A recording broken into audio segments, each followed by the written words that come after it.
Abhishek Prakhar e learning platform. I am your maths teacher Naina. So आज हम करने जा रहे हैं chapter number 3 pair of linear equations in two variables class 10। Okay, तो पहले ये देखते हैं कि लीनियर इक्वेशंस होता क्या है। आपने इक्वेशन वर्ड बहुत बार सुना होगा बट आपको इसका मतलब पूरा क्लियर नहीं होगा।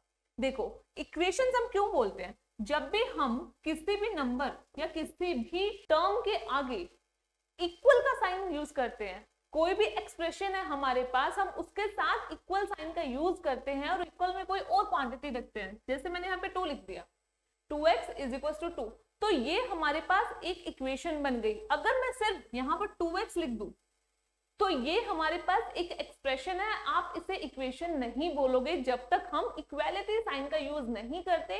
उस एक्सप्रेशन को हम इक्वेशन नहीं बोल सकते हैं। इक्वेशन होने के लिए इक्वल साइन का होना बहुत जरूरी है, पहली चीज।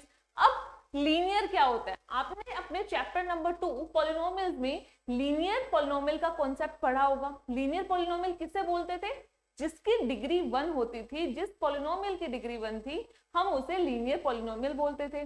सेम कॉन्सेप्ट हम यहाँ पे यूज कर रहे हैं। हमारे पास जो भी इक्वेशन होगी उसमें जितने भी वेरिएबल्स हैं उनकी डिग्री सबकी 1 होनी चाहिए। उन इक्वेशंस को हम लीनियर इक्वेशंस बोलते हैं। जैसे एग्जांपल मैंने लिखा 2x + 3 = 0। इक्वालिटी का साइन है, इक्वल में 0 है और वेरिएबल है और उसकी डिग्री क्या है? 1 है। तो ये हमारे पास एक लीनियर इक्वेशंस हो गई। Second example 3y + 3 = 5। ठीक है, अब इक्वालिटी का साइन है, इक्वल में हमने 5 रखा और लेफ्ट साइड में 3y + 3 है। यहाँ पर वेरिएबल है y और वेरिएबल y की जो डिग्री है वो भी हमारे पास 1 है। तो ये हमारे पास एक लीनियर इक्वेशन हो गई। यहाँ तक क्लियर है? अब हम लास्ट में लिखते हैं इन 2 वेरिएबल्स। अब ये 2 वेरिएबल्स की इक्वेशंस कैसे होती है? अब यहाँ पर अगर आप फोकस करो तो मैंने सिर्फ एक वेरिएबल यूज किया, 2x + 3। मेरे पास पूरी इक्वेशन में एक सिंगल वेरिएबल चल रहा था x।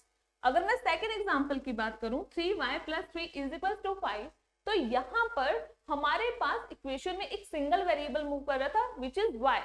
बट अगर मैं यहाँ पर एक ही इक्वेशन में 2 वेरिएबल्स को एक साथ यूज करूं, जैसे 3x + 5y = 9, तो अब हमारे पास ऑब्वियसली ये इक्वालिटी का साइन है तो इक्वेशन तो है ही, और यहाँ पर x और y 2 वेरिएबल्स हैं, तो ये इक्वेशन है 2 वेरिएबल्स में, और दोनों ही वेरिएबल्स की डिग्री क्या है? 1, तो ये लीनियर भी है।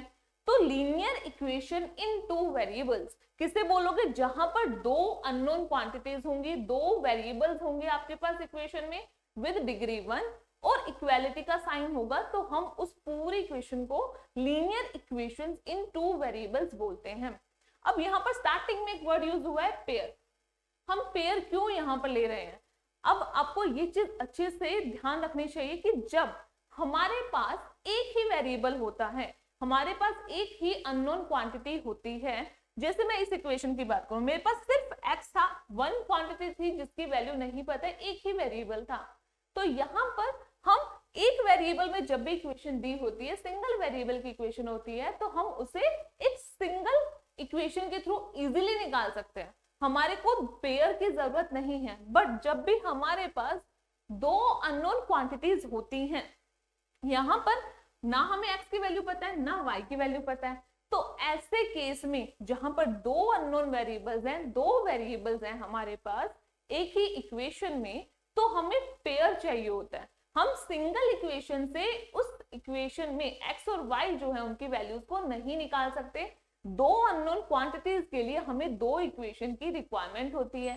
सिमिलरली अगर मेरे पास 3 अननोन वेरिएबल्स होते, let's say x, y and z, तो वहां पर हमें 3 इक्वेशंस की जरूरत पड़ती तीनों वेरिएबल्स की वैल्यूज को निकालने के लिए। तो इसका मतलब ये हुआ कि जब हमारे पास एक सिंगल वेरिएबल होगा तो हमें एक ही इक्वेशन इनफ है उस अननोन क्वांटिटी या फिर उस वेरिएबल की वैल्यूज को निकालने के लिए। और जैसे ही हमारे वेरिएबल्स बढ़ गए, 2 हो गए अब हमारे पास x एंड y, तो ऐसे केस में हमें 2 इक्वेशंस की रिक्वायरमेंट होती है, एक पेयर की रिक्वायरमेंट होती है उन दोनों वेरिएबल्स की वैल्यूज को निकालने के लिए। सिमिलरली अगर 3 अननोन क्वांटिटीज हैं, 3 वेरिएबल्स की इक्वेशन है, तो हमें तीन इक्वेशंस की जरूरत पड़ेगी उन तीन क्वांटिटीज की वैल्यूज को निकालने के लिए। आई होप यहाँ पर आपको बेसिक कॉन्सेप्ट क्लियर हो गया होगा। ओके, तो अब यहाँ पर इक्वेशंस किस तरह से होंगी उसके थोड़े से एग्जांपल्स देखते हैं हम। जैसे मैंने लिखा 2x + 3y = 3, ये हमारे पास एक इक्वेशन है, लीनियर इक्वेशन है इन 2 वेरिएबल्स। ओके, बट अब इस सिंगल इक्वेशन की हेल्प से हम x एंड y की वैल्यूज को नहीं निकाल सकते। हमें दो इक्वेशंस चाहिए होंगी जब हमारे पास दो अननोन क्वांटिटीज हैं, दो वेरिएबल्स हैं। तो यहां पर मैं सेकंड इक्वेशन x + y = 3 ले लेती हूँ। ओके, तो ये हमारे पास दो इक्वेशंस हैं, दो लीनियर इक्वेशंस हैं और दो ही हमारे पास वेरिएबल्स हैं। तो ऐसे आपको पेयर मिलेगा हमेशा जब भी दो अननोन क्वांटिटीज होंगी, दो वेरिएबल्स होंगे। ओके, तो यहाँ पर दो इक्वेशंस हैं, इनके सॉल्यूशंस के लिए हम कई सारे मेथड्स को यूज करेंगे इस चैप्टर में। तो इसमें बेसिकली तीन आपके मोस्ट इंपॉर्टेंट मेथड्स होते हैं पेयर ऑफ लीनियर इक्वेशंस को सोल्व करने के लिए। इसमें पहला मेथड होता है ग्राफिकल मेथड। सेकंड मेथड आपका होता है सब्स्टिट्यूशनल मेथड एंड थर्ड होता है एलिमिनेशन मेथड।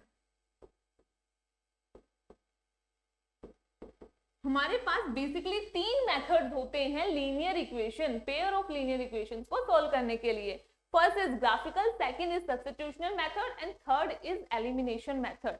इसके अलावा फोर्थ आपका एक होता है क्रॉस मल्टीप्लिकेशन मेथड, लेकिन वो इस बार आपके सिलेबस से हट चुका है तो हम उसको डिस्कस नहीं करेंगे। हम इन्हीं तीन कॉन्सेप्ट, इन्हीं तीन मेथड पर फोकस करेंगे। और सबसे पहले हम ग्राफिकल की हेल्प से लीनियर इक्वेशंस को सोल्व करना सीखेंगे और उसके आगे की वीडियोस में हम सब्स्टिट्यूशनल एलिमिनेशन को भी सीखेंगे। चलते हैं नेक्स्ट स्लाइड की तरफ। तो अगर मैं आपको लीनियर इक्वेशंस की डेफिनेशन की बात करूं तो डेफिनेशन होगी an equation which can be put in the form of ax plus by plus c equals to 0 where a, b and c are real numbers। a, b, c क्या है? Real numbers. That means a, b, c किसी भी type का number हो सकता है, decimal, negative, fractional, irrational, rational, कैसे भी नंबर हो सकते हैं। And a, b are not zeros. a और b कभी भी जीरोस नहीं होंगे। अगर a और b जीरोस हो जाते हैं तो इक्वेशन का जो फॉर्मेशन है वो चेंज हो जाएगा। इसके अलावा call the linear equation in two variables x and y। So ax plus by plus c equals to 0 जो टाइप की इक्वेशंस होंगी आप उन्हें लीनियर इक्वेशंस बोलोगे in two variables x and y। अब हम इसमें स्टार्ट करते हैं, इसके कुछ बेसिक कॉन्सेप्ट को पहले क्लियर करते हैं।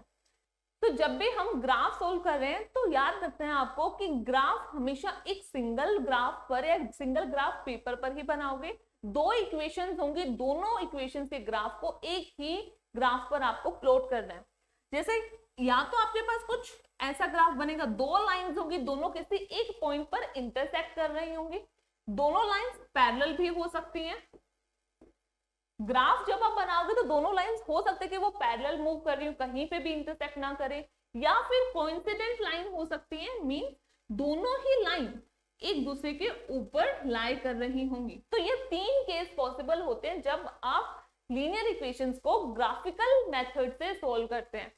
तो इंटरसेक्ट, जब लाइन किसी एक पॉइंट पर कट करती हैं तो आप उसे इंटरसेक्टिंग लाइंस बोलोगे। जब लाइंस पैरेलल चल रही हैं, कहीं पे भी कट नहीं कर रही हैं, तो आप उन्हें बोलते हो पैरेलल लाइंस। एंड थर्ड होता है जब दोनों ही लाइंस एक दूसरे के ऊपर लाई कर रही हैं तो उसे बोलते हैं कोइंसिडेंट लाइंस। तो इसके कुछ कॉन्सेप्ट देखते हैं। बेसिकली देखो, when two lines are intersecting at one point तो आपका ग्राफ कुछ ऐसा दिख रहा है, और जब दोनों लाइंस भी पैरेलल हैं तो आपका ग्राफ ऐसा दिखेगा, और जब दोनों लाइंस एक दूसरे के ऊपर लाई कर रही हैं तो आपका ग्राफ कुछ ऐसा दिखेगा। ओके, इस ग्राफ की हेल्प से आप जब भी लीनियर इक्वेशंस को सोल्व करोगे तो ग्राफ इन तीनों में से कोई एक ही आएगा। कि तीनों जो टाइप्स हैं ग्राफ के, इन तीनों में से कोई एक ही पॉसिबिलिटी बनेगी आपकी। तो ये था आपके basic concept of linear equations in 2 variables. I hope आपको ये वीडियो पसंद आई है तो इसे लाइक एंड शेयर कीजिए, सब्सक्राइब कीजिए हमारे चैनल को। मिलते हैं हम अपनी नेक्स्ट क्लास में इसी चैप्टर को कंटिन्यू करते हुए। Thank you.